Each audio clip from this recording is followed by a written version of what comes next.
it is, and that's one of the reasons why I don't pay much attention to the music industry, because Hmm. it is a curated thing where, like, you're told that this is the music industry, but that is not the music industry. Hello, beautiful people. Thanks for tuning in to this next episode of Future Creatives, where we talk to game changers, people that are in the arts, that are in the creative industries, that are just doing it, kicking it, getting on with it. So today, I am talking to Xan Blacq. Um, I met Xan. I can't remember how we met Xan. I think. Do you know Antonio Trevor Kentish? That's right. Yes, yes, That yes. was Trevor the Curtis. link. That's who I'm introduced us. pretty sure that Yes. was the link, because he said, "Yeah, I know this guy who's an amazing choreographer and a great creator, period." And he's doing this show, and they're looking for some compositions, some music compositions, or maybe it was a case of they were looking for a live band to perform at the same time that all these different visual and physical things were happening on stage. And would you be interested? And I was like, sounds great. So I think that's how we met, through Trevor. Blessings, Trevor. Yeah. Okay. Yeah, Yeah. greetings. If you're tuning in, fantastic. Yeah, Yeah. yeah, So that show was a whole freestyle show with that's right. music, That's graffiti artists, illustrators, tap dancers, freestyle MCs, that's right. b-boys. It was a question of my question that I was asking, and I knew Mm, obviously we needed great musicians and performers. Is if mm, musicians get in a studio and they're yeah, able to follow certain rules and just jam, why yeah, can't other artists? I mean, they yeah, do to a certain extent, but what are yeah, the keys? What are the codes that we can use? We interacted with the audience that gave us words to improvise from. It was a wicked event, and obviously the band yeah, holding it together, Platinum Fingers there, was just like, yeah, boom, this is the yeah, music. yeah. Wow. Yes. So That was Zen, very exciting, man. Yeah, go on. Yeah. so Zen, you look, just looking on online and just doing a little bit of research. You categorize your music as free range sunshine music. Tell us a little bit about that and how that fits into your story of who is Xan Blacq. Yeah, it's interesting because that's something which I kind of not I came up with. Sounds like it was some kind of Machiavellian pre-planned kind of thing, but this was like around 2006. I came up with this thing of free range sunshine music, and the point of that was that I wanted my music not to be stuck in one particular genre. I wanted it to be free ranging. I wanted my excitement about life, and the possibilities and the varieties in life to be reflected in my approach to music as well. So that, I would go and do whatever I felt. So it's free range, and I wanted it to be sunshine music in the sense that I wanted it to feed myself and feed people when they listened to it. I didn't want to write music that was depressing, or like made people go down in energy, because I don't have anything against that. I think, like, all energies are viable and all energies are valuable. All different states are valuable, and they serve a purpose, and you can learn through each of them.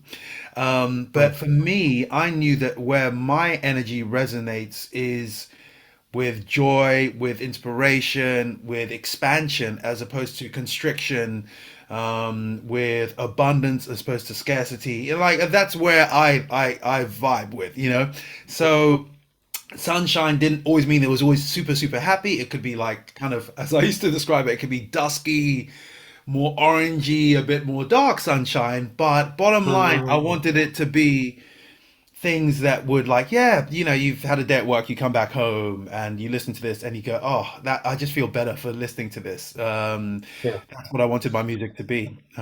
So Yeah. so so with that, thanks. Would you be able to signify what your mission is in one word with your music? Because you've said sunshine a few times.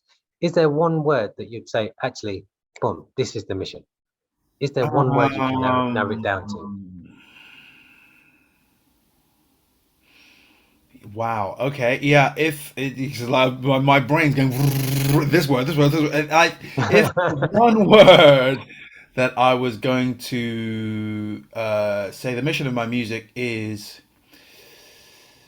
uh, I would say impact, which sounds quite cold and separate, but it's really important to me that the music I make is impactful and it has some kind of emotional impact or emotional response in the person who listens to it.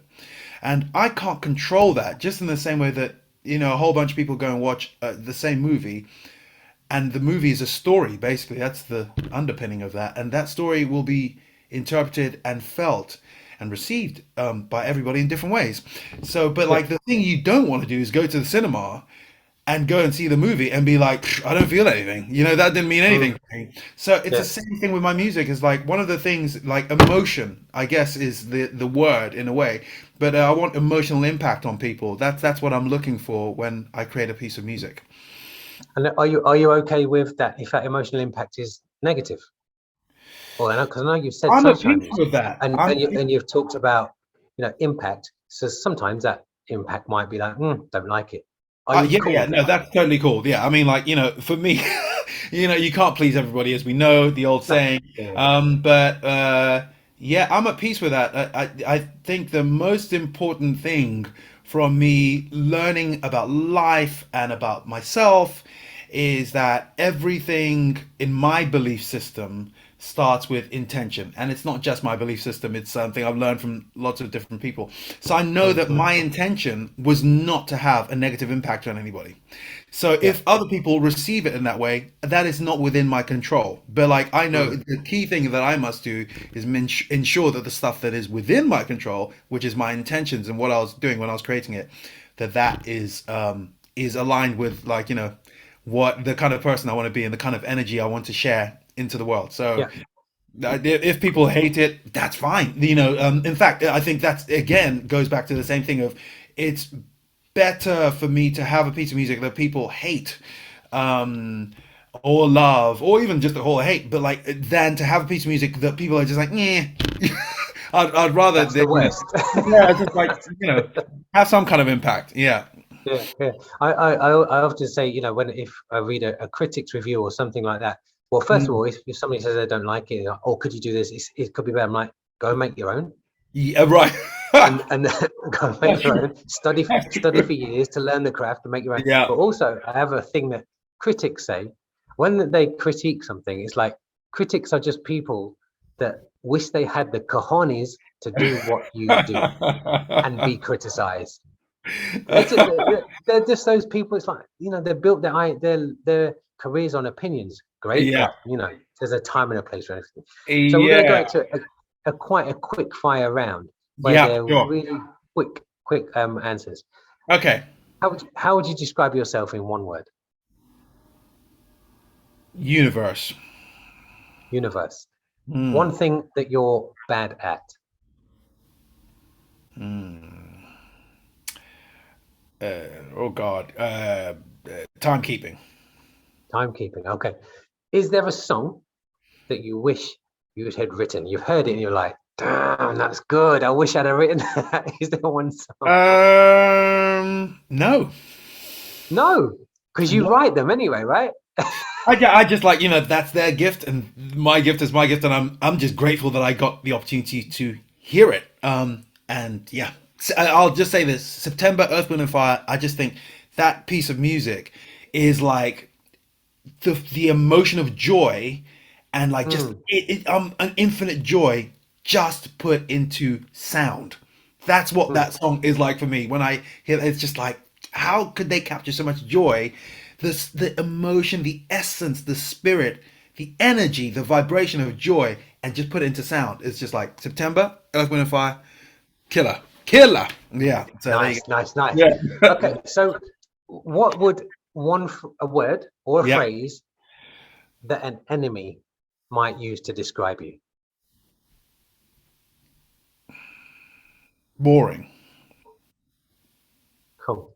Your main influence. In music or in life? Or just my main influence? Okay. However you want to interpret it. Universe again. Universe. Nice. Mhm. Nice. I like the abstract.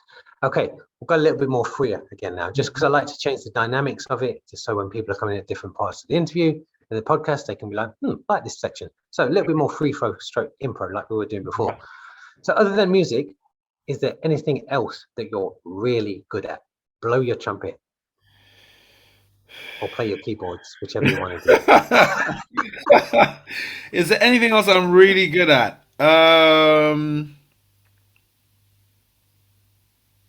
Being kind. Nice, interesting. I I like am that. really good at that. It's something that I'm conscious of, and I remind myself of regularly. So being kind, I'm good at that. Hmm, Yes. beautiful. Mm. So how did your music journey start? And how did it lead to what you might call your breakthrough, your first breakthrough moment? Okay. So in a nutshell, I am Nigerian. I'm British, but I was born in Lagos, Nigeria. So I'm a British Nigerian, whatever you want to call it. And I grew up in Nigeria up until the age of 9. My parents were both Christians.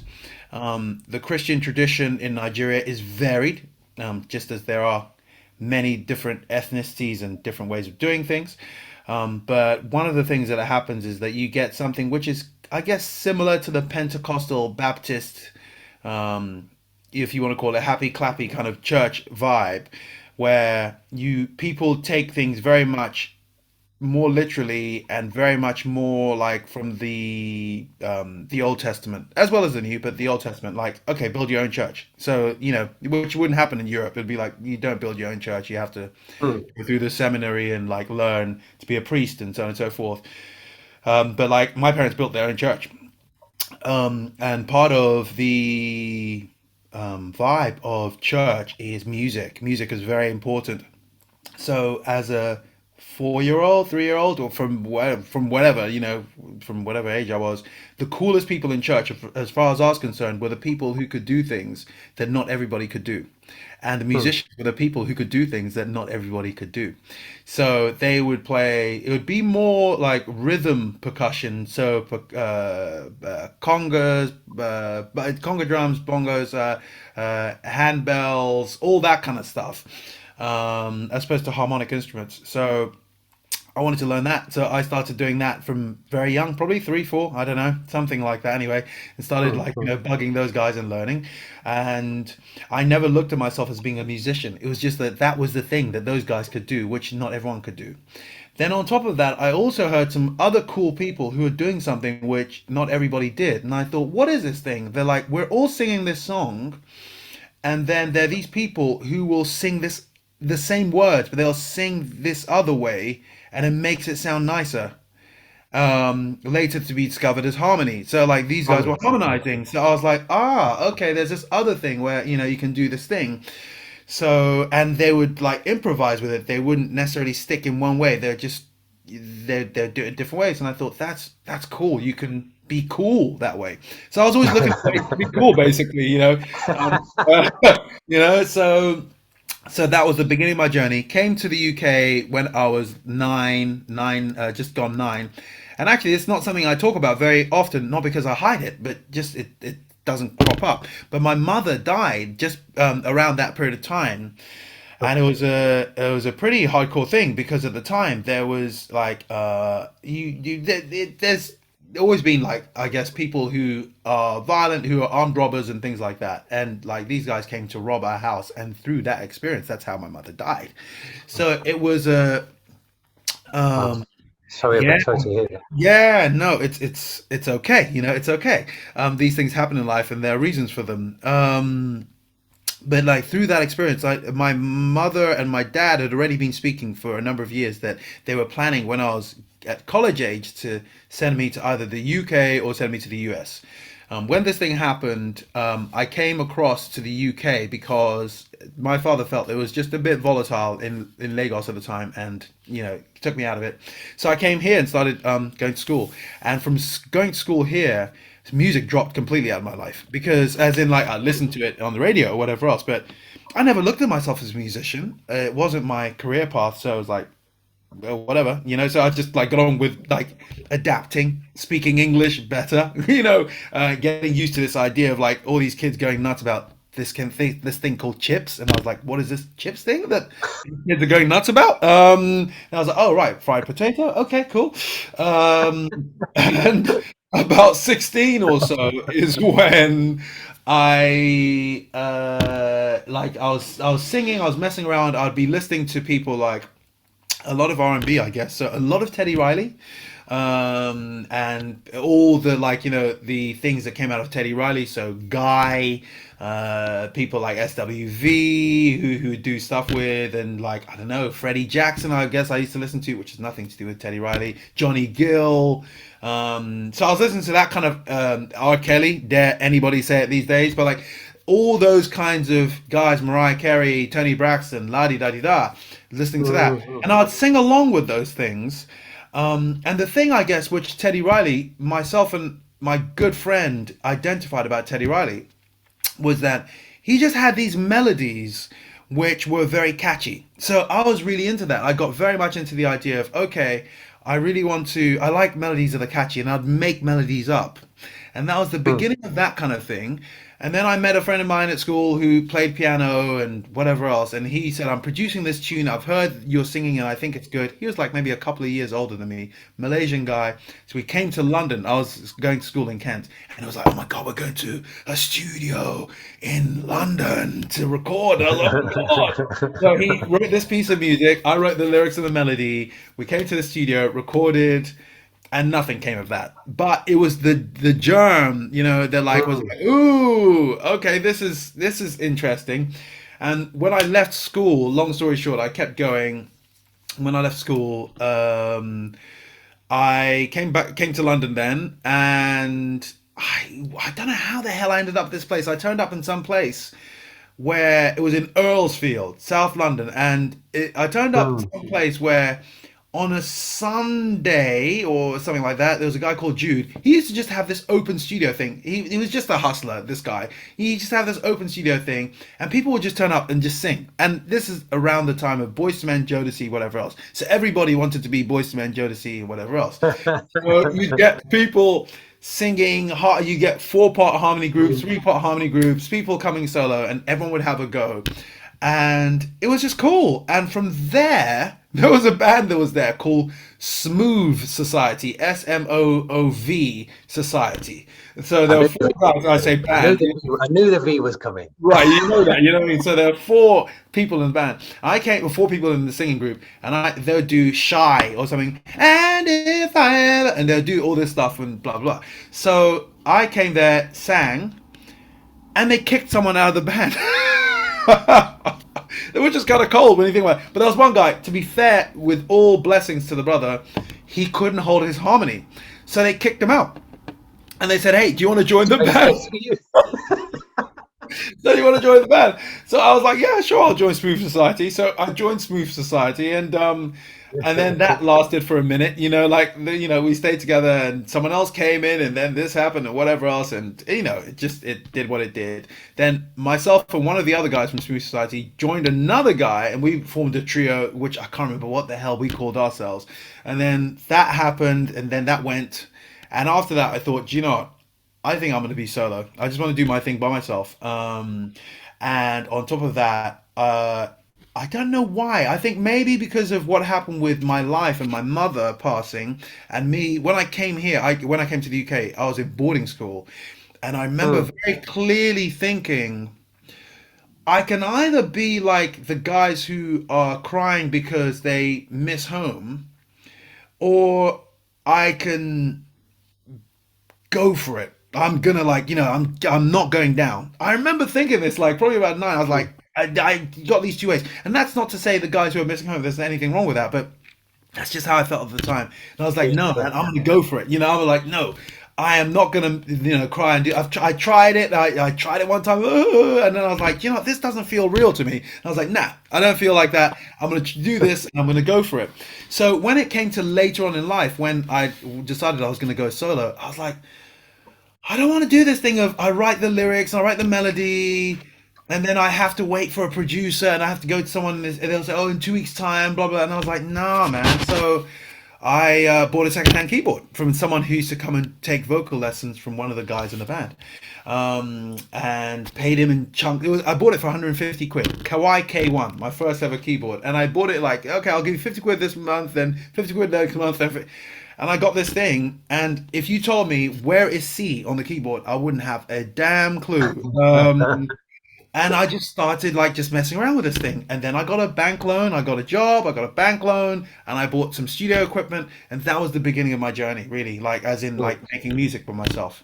And So I what don't would you do say what would you say your breakthrough moment was? so Kind of like like, basically, yeah, going through from that, recorded music, blah, blah, blah, and started hanging out with people, started playing live, which was like, woo, like you're doing a 15-minute set. 15 minutes, how am I gonna sing for 15 minutes and keep an audience going? I can't do 15 minutes. I had a breakthrough in that I'd done a song called Search for the Sun. I produced a song called Search for the Sun by myself, where Giles Peterson picked it up. So yeah, so Giles Peterson, Radio One, BBC Radio One, what's his name, Patrick Forge, Kiss FM, all these guys, and that tune, Search for the Sun, was on something like I think about 10 or 11 compilations. So compilation, that yeah, was a yeah. breakthrough, yeah, and that then led to labels coming to me or people coming to me and saying, "Can you remix some of our stuff?" And then that opened more doors, and I was doing live at the same time. And then a few years later, I got offered the opportunity to do the Amy Winehouse gig, and it was like, "Would you be interested?" And I was Mm, like, "Yeah, I'm interested." And yeah, I mean, I'd recorded my first album by that point, so that opened doors. So like, it was just like bit by bit, it was an amalgamation of things.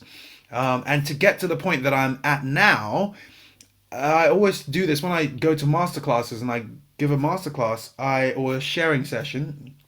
I always say I could never see where I am now from when I started. It's just like these things happen like as an amalgamation of step after step mm, after step, and that's mm, that's mm, mm, that's how it's happened.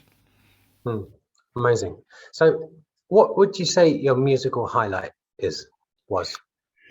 Um, Definitely, Search for the Sun was amazing. That single, and I did a double A side. It was this. Oh man, this is the period of vinyl. I'll say one thing. I hope this is inspiring to people because it's still possible today. It is still happening today. I'm doing it Mm, again now. When I started off, I had absolutely no contacts, no connections in the music industry, no relationships in the music industry. Didn't know anything, but I knew that you could go and press white label. And now, white labels. For people who don't know, white labels are basically pieces of vinyl records which have a label in the center which doesn't have any kind of printing or artwork or anything. It's just white, and you just basically take a sharpie or like a pen and you just write on it and write whatever it is, and then you go and flog it. You go and sell it at shops. You go to individual record shops and say, "Hey, we've got this thing." This great single, it's been played by Giles Peterson or whatever it is. And they go, oh, okay. The buyer in the shop takes the vinyl, puts it on a player, plays it, listens to it for about 2 minutes, 30 seconds, goes, okay, fine, we'll take 10 copies. And how much are you selling them out? But it's that thing. So, one of the most exciting things that happened to me as a musical moment was seizing my own independence. Not even seizing, but like, standing up and turning up for my own independence and my own freedom. I was working in an office, doing whatever, and I was trying to find how could we go and press these tunes and put them and release them ourselves as vinyl. And people were saying to me, "Oh, all the record plants in the UK are gone. All the record plants in Europe are gone. Vinyl is dying. Don't. It's not possible." And I was like, "There must be a way." Now, this is pre-internet, proper internet, so it was very hard to find information. And somehow, I can't remember how, from speaking to this person, asking that person, asking questions, blah blah blah blah blah. Someone said, "Oh yeah, there's some places in Italy that have record plants that they can press vinyl."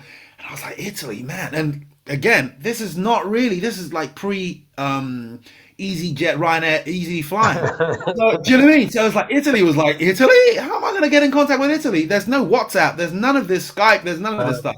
And long story short, after a bit of asking and me doing this, give it next minute. Oh, there's some in the UK. You know, it was France. There was the next one. I was like, okay, I'm getting a bit closer. Then it was like UK. Mm, Then they went from UK, went to Manchester. And I was like, how am I going to get to Manchester? And then it was like, mm. by the end of it, it turned out there was a few in London. There was one which was like in Wimbledon, and I was like, I was in Acton or something. I was like, Wimbledon's just around the corner. Mm, So mm, I want that to like make that point from the point of view that anything that we want to do, we just need to have persistence. We need to fail, supposedly, we need to basically not reach the mark over and over and over again and maintain our tenacity with it. So in the end, I managed to find a place. Then there's always a problem. There's always like, there's always a challenge. Let me put it that way, an opportunity for growth, as I like to call them.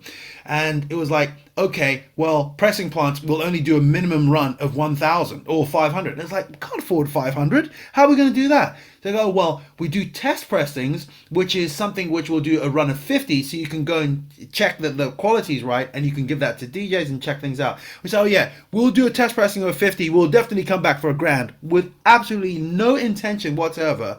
We're going to come back and press 1,000. We were like, yeah, we'll just do 50. Did the 50. Long story short, this is the part of it. Did the 50, gave 25 to my partner, my friend, business partner at the time, 25 for myself. Went on holiday for the first time in 10 years to India. Disappeared. There's no Wi-Fi, there's no internet, none of that. So for 2 weeks, I heard nothing. There was no connection with the UK. Come back to the UK, pick up my phone, switch it on, and my answer phone is like, Xan, call me back. You gotta call me back. I'm like, okay. So I call him back, and he goes, man, this has happened, that has happened.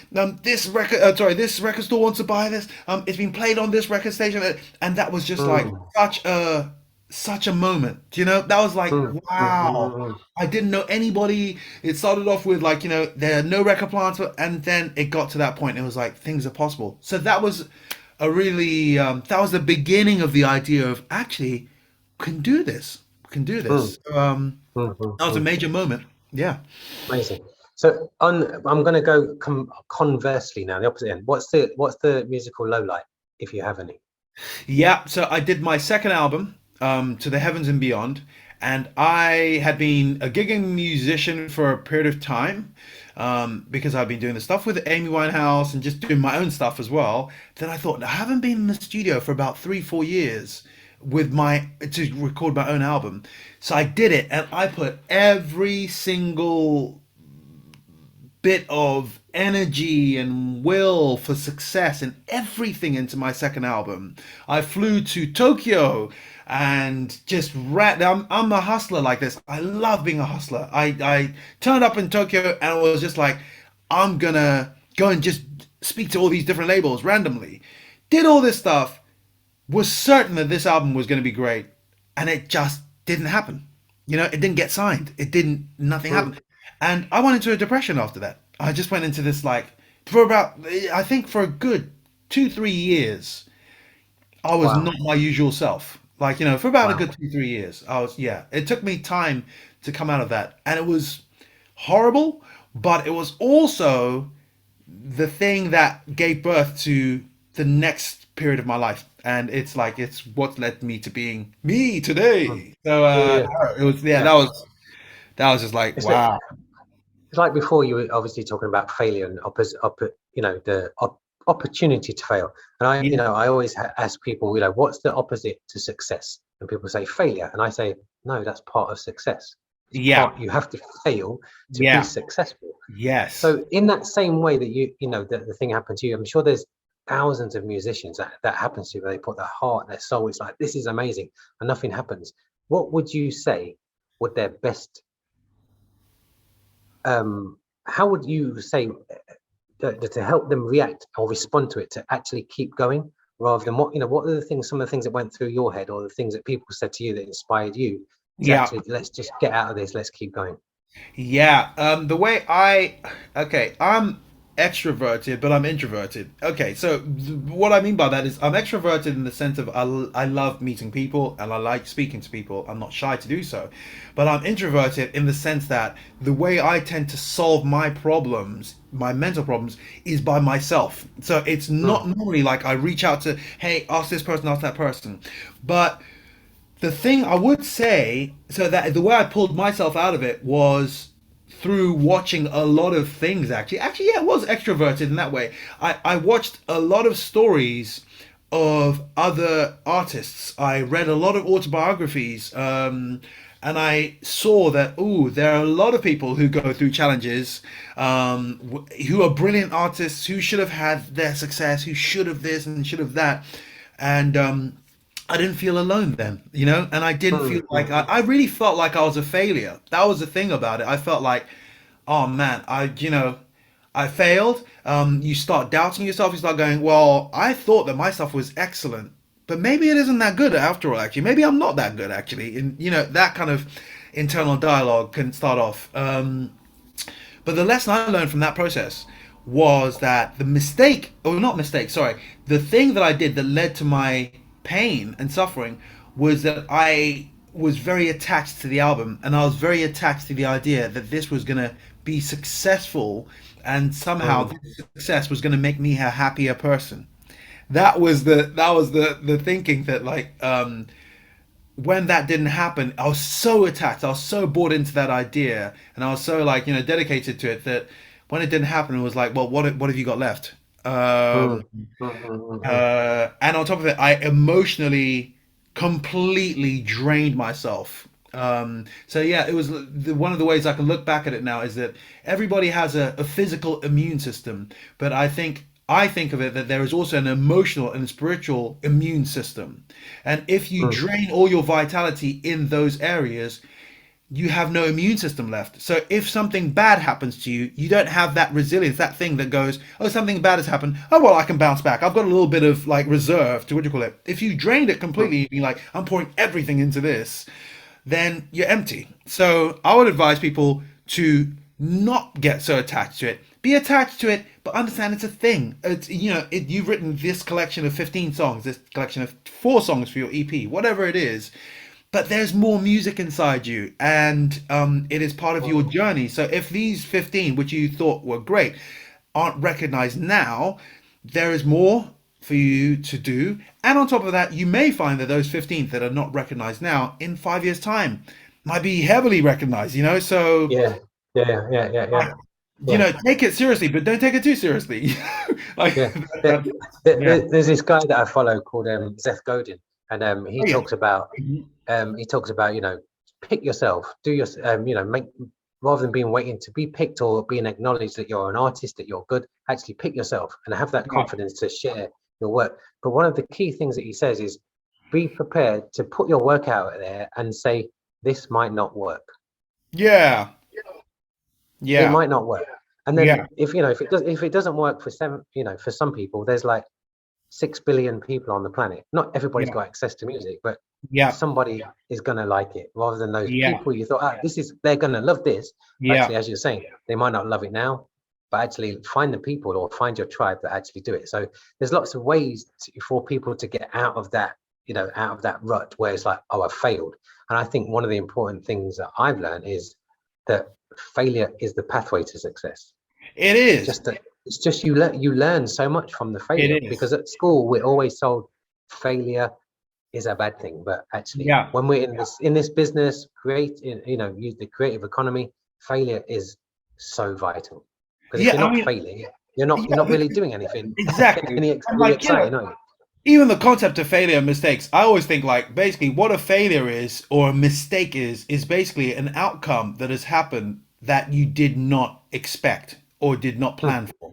That's all it is. Mm. But, like, if you are able to look at it that way and just say, oh, this is an outcome that's different from what I expected, and step away from that and look at it and go, well, what's the value of this outcome? Then all of a sudden you start going, oh, well, I didn't want to turn right, but I wanted to go left, but I've ended up right. But oh, there's this really nice view on the right hand side, which I wasn't aware of, or there is this person I've met on the right hand side. So I'm always a fan. It's not always easy to do, but I'm always a believer. Granted, And you've yeah. got to judo everything, man. Like everything that's thrown at you, you use the energy of it against itself. Mm, Where you judo it. So I like um, that expression. Aikido or judo it, yeah. yeah, it's a judo task. That's what Just I said. It's a destroy judo it. task. But on top of it, like these things where like if you release something, if I release something and it hasn't achieved the outcome that I wanted, it's possible for me to just forget about it and go on to the next thing. Fine, that's viable. But also, it is possible, especially when you look in the film industry. This is one of the things I love about it is they might have an idea which they had 20 years ago, and they tried to go for it. It went into development. Then this director went, or this pro exec left the studio, and then that died. And then they try again 10 years later, and you know what I mean? So Mm, sometimes it might take 20 years for something to happen. It doesn't mean that you're not doing other stuff at the same time, but mm, just once you've created something, I think until you stop breathing and you go into the ground, mm, you keep working at how can I find the right home for this child that I've got. You know, you mm, give birth to this mm, child, and it's like you don't give up on the child. You go, well, it didn't work out. Well, forget about the child. You know, like you stick with the child for the rest of your life. You're like, how there will be a home for it, and you just keep going while you're doing new mm, things. You don't just get fixated with that one thing, but while you're doing new things, you're still aware of the things mm, which mm. you're are still waiting for a home. I'll give you an example, Yeah, really quick. I have been go for it. composing for multimedia, so I been composing for advertising, looking at composing. Well, not looking, working at composing for film and all those things. So I composed a piece of music for Christmas advertising, and I think I came a bit too late in the cycle. The brands and everything had already started doing their stuff for last year. So my mind was like, I've done the same thing for Easter. And I think again, it's not quite worked out for this Easter. But my mind is like those two pieces. Next Christmas, that piece of music. The Christmas after that piece of music. Next Easter. Mm, Just because it didn't happen this time, it doesn't mean that that's gone. That's like, oh, okay, fine. I can run up and hit some other people up for yeah, next yeah, one. yeah. I mean, going back to that very briefly about the idea of failure, it's like, when scientists are doing experiments, they don't give up at the first failure. Yeah, Because in order to get to that where they want to get to, the experiment, it's a game. It's like this is an experiment that I'm going to get to there, and actually, yeah, without those failures, I yeah, wouldn't make I wouldn't have the result. So yeah. I always think like an experiment that actually let's see what this game is, and actually, it's like again like a multi-level player game as well. When you die, you've got infinite amount of lives, and you kind of have in this life. I mean, you've got one life, but you've got infinite amount of Exactly. Yeah, chances. You just keep getting exactly. up, getting up, getting up, getting up. Exactly, exactly. I mean, like the other day, I thought about it and I thought the synonym in my mind for failure is learning, basically. Mm, Every mm. time you fail, like your scientist thing has nailed it on the head. Every time you fail, it's actually learning. You go, oh, it's not that one. Okay, you need to go this way. Oh, it's not that one. Okay, you need to go, it's just learning. Mm, So mm. it's important not to be afraid of failure, not to be Yeah, afraid yeah, of yeah, learning, basically. It's just keep learning. yeah. Hmm. Amazing. So, what excites you about the music industry, but also what annoys you? Let's start with what excites you. But uh, you can only have three of each, because I know this question could be an yeah, interview what in it. excites me about the music industry, it's really interesting. I don't pay very much attention to the music industry at Mm, all nowadays.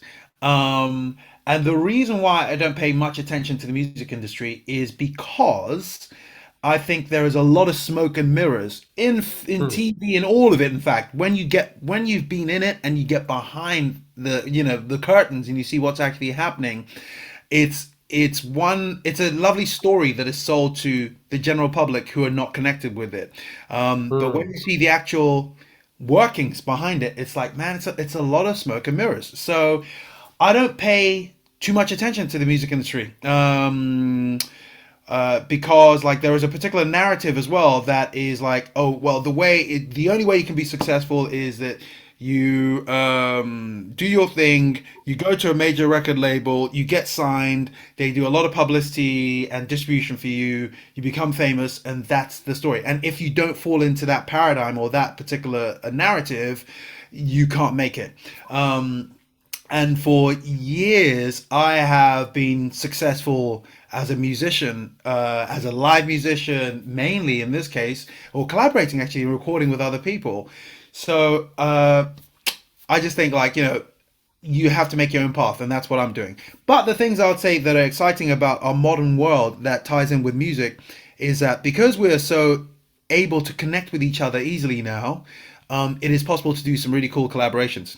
It is possible to for me to have seen something in the Guardian newspaper's website and gone, wow, that piece of film was amazing. Who did the animation for that, or who did the, what do you call it? Mm. Find out the name of the person, jump onto their website and contact them, which is something I did recently with someone in LA, and I just like did Ah, that, bam, bam, bam, and it was like, okay, and now we're collaborating. So that's very amazing, exciting, you know. amazing, Um, amazing. and then the things, yeah, as I've said, the things which I'm not so. One of the things I do not like about the music industry, oh, I don't respect at all, is the serious sexualization of Mm. women, particularly. And like how this has just become so ubiquitous. Like it's just like it's almost like you can't be an artist unless you're Less. somehow showing this or Yeah. even another thing I don't like about it actually as well is like I won't do too many, only a couple. The other thing I don't like about it is even the lyrical content of what people are talking about. I'm like, man, I don't want to be that old man dude and doing whatever. People got to do what they're gonna do, and God bless them. But I just think there's a lot of stuff which is vacuous, which doesn't mean anything much, Mm. and trying to be as vulgar as you can is actually the goal, and that's what makes Shock, me. shock, shock factor. You know what I mean? Yeah. So that aspect of it, I'm just like, yeah, do you know what? That has a value, and I respect that. Actually, do Mhm. that. There's no problem with doing that, but just don't make everything about that. Have space for the other aspects of It's, expression as well. it's all about balance, right? You know what I mean? That's what I have this conversation quite a lot, especially to do with like rap. And it's like, does it all have to be that negative? Because there's Yeah, conscious rappers out there. There's all yeah, sorts of different types of rap, but yeah, it's about the balance, and it's about, yeah, yes, we have access to it because, as you've just said, it's so easy to go online, find that source, to find those artists. But if the mainstream channels, not that yeah, everybody listens to radio, but if the yeah, mainstream channels are, that's all they're playing, yeah. then how do we achieve the balance? Yeah, exactly. So yeah, it, Hmm. it is, and that's one of the reasons why I don't pay much attention to the music industry because Hmm. it is a curated thing where like you're told that this is the music industry, but that is not the music industry. That's just what has been TV, given. it's film, Given. it's theatre, Do you it's know what I everybody, mean? everything. It's like the news, everything. It's curated. It doesn't mean that that's the whole reality of things. So I Yeah, am very yeah, much an advocate for having your own mind and just pursuing your own path, man. Like just doing what you just said. Life is the yeah. whole of life is a kind of a computer game of sorts, and just doing your experiments. Just go for it. Mhm. Yeah, Yeah, it just it's refreshing to hear you say that because we're working on this. Well, it's a we're starting off with these ways of the community of people actually commissioning artists to make what they want. So we're crowdsourcing yeah, what they want people to do. So we're yeah. using crowdsourcing, crowdfunding. We're also using decentralized finance for people Right. to get involved in this things called DAO, which are decentralized autonomous organizations, Okay. where the company itself, the software almost makes the decisions rather than just individuals kind of saying, oh, this. Because for me, it's about allowing the group to make the Yeah. decision rather than somebody that says, oh, I Yeah. don't like your work. That means I'm going to be the barrier to you being heard by millions of people. Yeah. Those Yeah. days are done. I Yeah. understand that lots of directors, artistic directors, A&R, actually, they've built their career on having taste. And actually, some people like to be told what they Yeah. should like. Yeah. But there's loads of other people. It's like, get out of my way. I don't care what you Yeah. think. Yeah. Yeah. I've got 10,000 Instagram followers, but Yeah. you, that one person, won't give me a gig. Who am I going to believe? Yeah. And those people are shitting themselves because they Yeah. realize that these, finance is being decentralized. When culture starts to be decentralized, you're out of a job. Well, you're not out of a job. There'll be just less people listening Just to you. yeah. Or you'll have to evolve and be part of the new present. Yes. Yeah. Yeah. Yeah. Exactly. Yeah. Mm. So, next thing. So, if you had the power to put any of those things right that you annoy you, just one of them, how would you put it right? How would I do it? Mm. I think yeah, that's a very simple one for me actually. I would want to put in education programs. And I'm not sure exactly, that sounds kind of a bit heavy, but yeah, I want it to be very much part of life as opposed to this is an education program. But at school level, I would like to have uh, children and young people being taught and being shown, actually, not being taught, but being shown so they can understand it and take it in themselves that Mm. women aren't just sexual entities, that a woman can be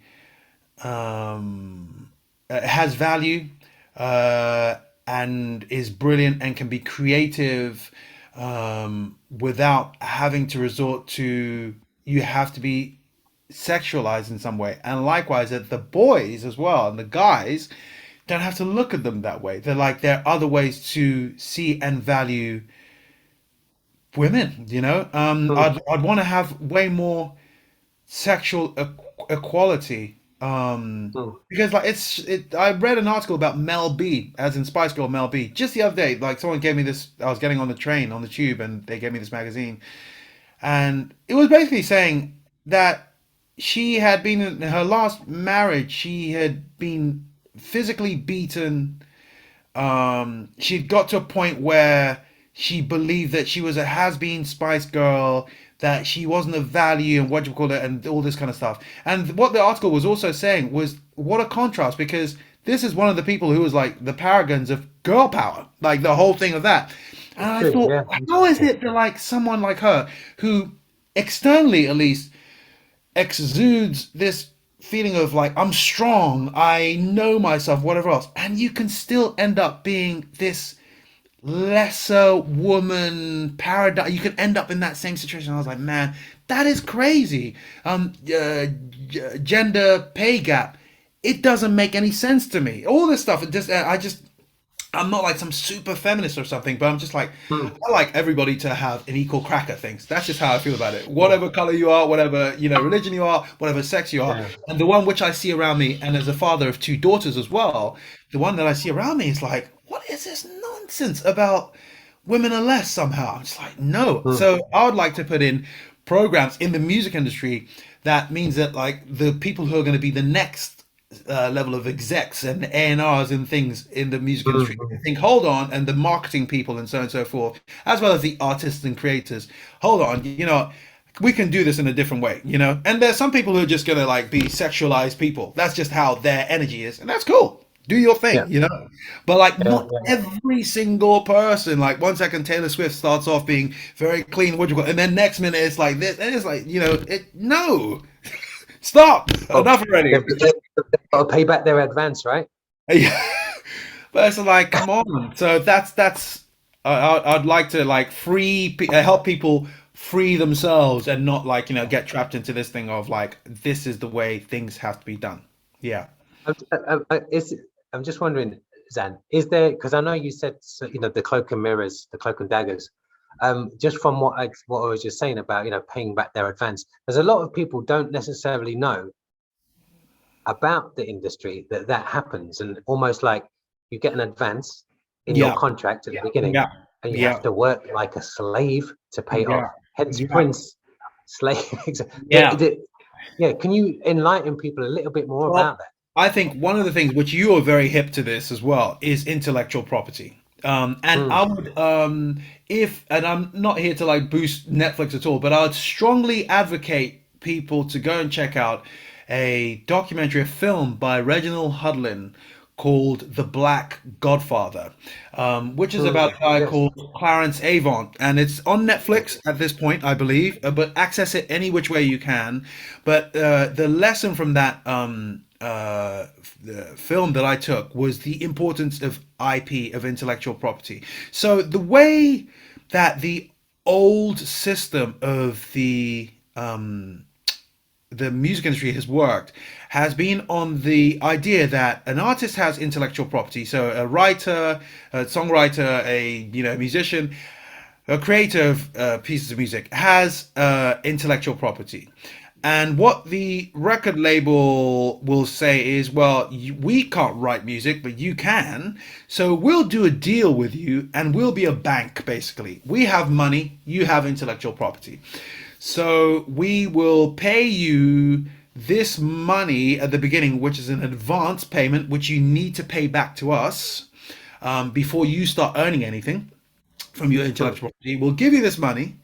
Well, not even we'll give you this money, but we'll allocate this money so that you can go into a studio which you can't afford because you haven't got money. And we will, what do you call it? And we will pay for this, and we'll pay for the producers, and we'll pay for your clothes, we'll pay for publicity, and whatever else, la di da da da. And we will enter a business agreement together where you record this song, we release this song, we do the publicity and whatever else around it. And when the money starts coming back from sales of this song, there'll be the income stream of actual just money coming back from the sales of the song. And there will also be the income stream of the intellectual property itself because it's used because of copyright. There'll be money that comes from every time this song is played on radio. The radio station pays money to the songwriters, and we might want to get a cut of that as well. So that's the system that it works in. Now the interesting bit about it, which I remember people said to me, and it took a little twist in the head, was like, from the moment that the money starts coming back in from the sales, the record company is making money. You are not. So the reason why this is because until they have recouped all their costs, you are not earning anything. So if, for example, they Wow. say that the costs are 1 million, let's say, for example, the cost is, I mean, this is the other thing to bear in mind. Every deal and every contract and agreement is different. Please understand that, and never Yes. let anybody tell you, oh, this is just the way it's done. No, you Mm, have to mm, decide mm. your own agreement and decide what you're happy with. But let's say, like they say, the costs of putting everything together, your promo video, la di da di da, comes to £1 million. From the moment the track is released or the album is released and it starts making money, up until that first £1 million has been made back, the record company is making money, you are making nothing. Once the Hmm. £1 million has been made back, from there on, then whatever splits you guys have agreed, 60/40, whatever it is, then you start making money. So imagine if it takes 2 years for that million to be recouped. For those 2 years, you might be like, That's hold what on, I'm saying. everyone's seeing my stuff up there, it's everywhere, and, blah, blah, blah. And you're like, where's the money? And it's like, they ain't making no money. Hmm. So that you could sign that kind of contract, but you might not choose to. So that's kind of like the older system. Nowadays, because they're streaming, it's a different situation. If you're an independent artist and you decide to put your stuff up there through a distribution company, like, I don't know, DistroKid is one I've heard of, or if you go through AWOL, Artists Without a Label, or whoever it is, they will put your stuff up on the streaming platforms, and then streaming is another whole discussion Hmm. and how much people earn from streaming. But there is that possibility. I have to say, in my experience, for where I am as an independent artist, I'm about to release a single. I've got my promo video. I've got everything together. Well, yeah, I'm putting it all together.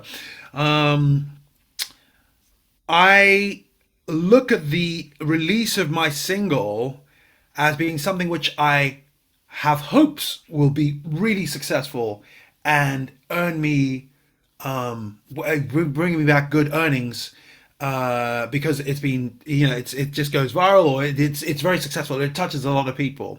Hmm. But I'm also thinking of this from the point of view of like, well, I am interested in advertising. I'm interested in feature film. if my release even has a modicum of success, or it reaches the right people, this is something that gives you credibility and opens doors for you to be able to earn in different ways. So like, Yes. if you like do a piece of music for the right advert, you could walk away, and this is like 60 seconds of music. You could walk away Mm, with mm, twenty mm, mm. thousand pounds, for like 60 seconds of music. And we're not talking about there has to be like some crazy mad music. It's just like 60 seconds of music, and you walk away with something, or like you go and score a movie. So my feeling is like you have to look at, or for me, it's important to look at my career as a, maybe in my case, a three-pronged career. One is like as a composer in multimedia, which I love the idea of. One as an artist, a recording artist and a performing artist. And the third prong as a live artist, someone who's going to perform and maybe doing session work with different people as well. So that is how, in my mind, I'm making it work. You know, Sure. Yeah, yeah, yeah. So multiple streams of income rather than just thinking, I'm going to get a deal, because you're not really Definitely. interested. Definitely, because like the getting a deal thing, and I think also by releasing your own stuff initially and having success with that, no matter how much of a success it is, it changes your position in the negotiation stage when you speak to a label. It is far more powerful for a label to approach you and say, "Hey, we've heard that you're moving in this way and things are happening," than for you to go to a label cap in hand and say, "Hey, I've got this thing. I promise you, it's really hot. It's going to be great." Blah blah blah. It's just a different different Yeah, situation. Yeah, fantastic. but So yeah, we're coming into our last 10 minutes. yeah. And I don't want to keep you forever. We're going Yeah, to go okay. into some more quick fire. And the reason why they're Yeah. quick fire, Dan, no longer than 15-second answers, because You got it. I use them for social, as Yeah. like the little thing. Actually, go and watch the full thing. Okay. So, Yeah, yeah. are you ready? I'm ready. So, how does the music industry look in 10 years' time? More independent with people who are creating their own music, creating their own videos, and releasing themselves. Nice one. Is there something or someone that inspired you to keep going?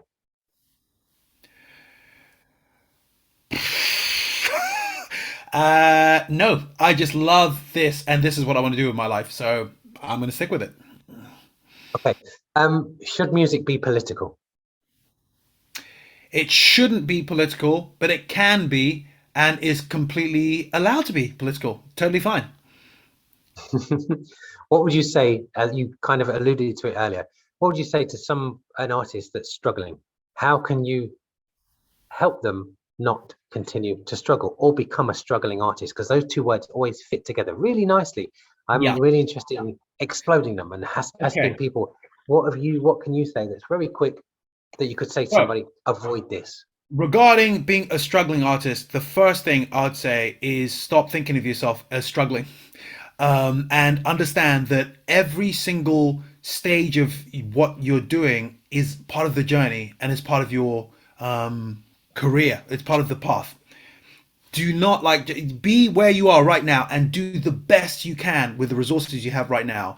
And there'll be things that appear in front of you that you didn't even see that then offer the next step in your journey. So change your mindset and do not look at yourself as a struggling artist. You're just someone who is you're just in part of your journey.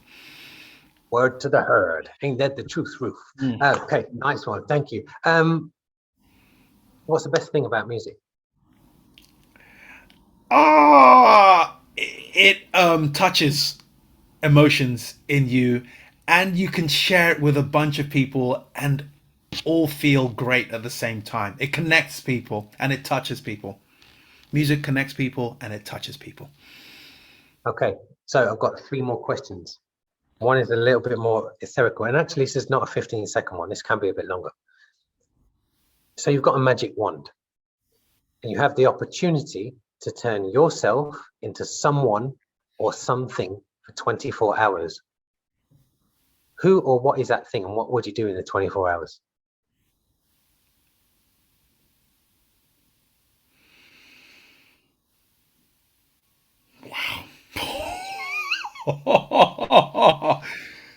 turn myself into someone or something. It's a very right. Okay, it's a curious question to me because I have cultivated over the last 6 years, over the whole of my life actually. I've always loved myself. That's the best way I can put it. I've always loved myself. I've never wanted to be someone else. So it's a really tough question. Okay. That the rule is you can't be yourself. You can't turn Yeah. yourself into yourself. Okay. Right. So, okay. If I was gonna be someone else, Or something.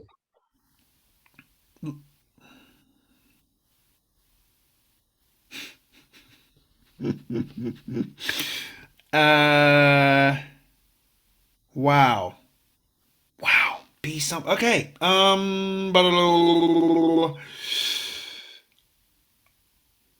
I. Okay. Yeah. Okay. I'll turn myself into a woman because I'd be interested to find out how the world around me reacts to me as me being a woman. That's an experience I'll never ever be able to have being a man. So I'll turn myself into a woman for 24 hours and experience what that would be like. What would you do anything in that 24 hours? Or would the 24 hours just be being about experiencing what it is like? It would be about experiencing what it's like. Yeah. Nice. Yeah. Amazing. Okay, last two questions. What are you working on at the moment? I am about to do a gig next week, so I am preparing the music for that, like just keeping myself in shape physically from a piano playing and a singing point of view. The really exciting thing is I've never had a music video before in my many years of doing music, and I've got a really cool, great music video. So I'm about to release a single, and Nice. take my career, my recording artist career forward because I haven't released anything for 12 years. So like, so Wow, amazing. I'm really excited about that. Exciting. Yeah. Yeah. Uh, What's it called? Where could we listen to it? What's the release date? so that is all still being figured out because tying into what we're talking about here, I understand that if I was to release my single right now as is, the people who already know me on Instagram and social media and whatever else, some of those people will say yay and give me a like, and the people around me who know me will be like yay, that's really great, and that'll be it. Doesn't make any sense. So you have to look at your situation and go, how can I expand bigger than this? Mm, What I'm doing is mhm. like going, right, I've set up my website. It's private at the moment, and I'm going to go to the back channels. I'm going to now look and go, right, I know this person at Apple Music. So let me put this in front of the person at Apple Music and see if I can work out some way of getting a feature somewhere on the Apple Music website or something like that, or Mhm. Apple for Artists. I'm going to put it forward to the person I know in Spotify, or put it forward to Spotify for Artists. So my role at the moment is how can I put this forward to a bigger organism than the one that I already deal with. Because if I do it to the organism that I already deal with, I'm just repeating what I've done in the past, and that's not Yeah, the point. The point is you to can't grow evolve. So and yeah, you're expand. looking Yeah. at expanding. So that is what I'm going to do. So the song is called "Fall in Love," like in the movies, and basically it poses the question of we'd all like to fall in love like in the movies, but how the hell do you do that? And who has the answer? And can you even fall in love like in the movies? Mm. And even though that sounds like it's kind of heavy, it's actually an up tempo or mid to up tempo thing, and it's just fun. And it's just like, tell us what to do, like if there is this thing you can do, how'd you do it, so yeah, that's the thing that I'm really excited about, and I'm composing for advertising. That's what I'm also doing. Any websites, Twitters, Instagrams that we can follow? I mean, I'll put them in the Yeah, description when we well, publish this. But Yeah, there's my Xan Blacq Instagram, which is XANBLACQ, just basically at Xan Blacq. And it's interesting that you say what you just said. The website will be xanblacq.com, xanblacq.com. And you'll be able to find out things from me there. You can find me on LinkedIn. I'm there as well. And yeah, I mean, social media is something which I've really, strangely enough, I've backed up from. I've stepped away from, and I don't avoid it. I don't look at it as an evil at all. I just think that my self-esteem or like the level of entertainment that I have in my life and my learning is not based on social media. Though I suppose YouTube you could call Yeah, social media, and I learn a lot from YouTube.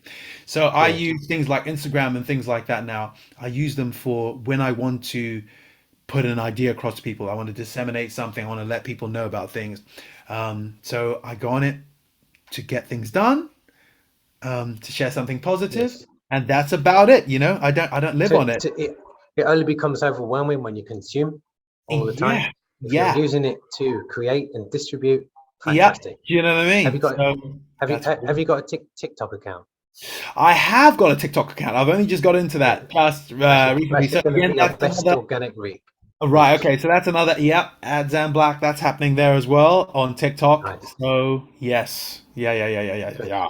And promise, and there's not going to be any dances or anything. It's just this is what I do. Because people always think, oh, you've got to do stupid dances on TikTok, but there's so Yeah, much organic yeah, reach yeah, on yeah, there. yeah, It's yeah. No, amazing. mine is more about like, yeah, showing what I do exactly. It's crazy. Yeah. I watch my kids and I see them watching stuff and I'm like, you're spending like an hour watching people, Mm, like maybe 100 people doing exactly the same thing, but doing mm. it their own way. And I'm like, man, I don't get it. I It's respect it.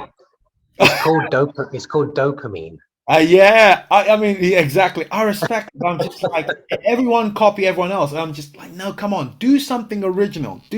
Everyone do something original. This is what you've been given this opportunity to do. Everyone has their own video channel now, where you can do things. Mm, Let's not all just copy each other and do exactly the same thing. It's just, yeah. yeah, There's some great things on there as well, some funny things, but like, yeah, yeah, it is yeah, what it is. yeah. Hmm. Amazing. Well, Zan, thank you so much. Yeah, Guys, please follow, like, subscribe to the channel that I'm creating here, but also make sure you're following Zan. Go thank find you. his music, Xan Blacq. You Yes, heard it thank here you. first. Look out for that new music. But yeah, if you're enjoying the interviews on this channel, you're a creative, or even if you're an uncreative person that wants to learn how to be creative, then that's what we're doing. We're going to start a mastermind group for people that want to come together, bring their heads together, and actually do things in a positive way and move things forward rather than thinking the old system, as we've just talked about, not just about music, about culture, about creativity. Actually, what's the new system? Because after the last 2 years we've had, who wants to go back to normal? I don't know any Yeah, the artist that old normal. like normal. So Yeah, if you don't want to do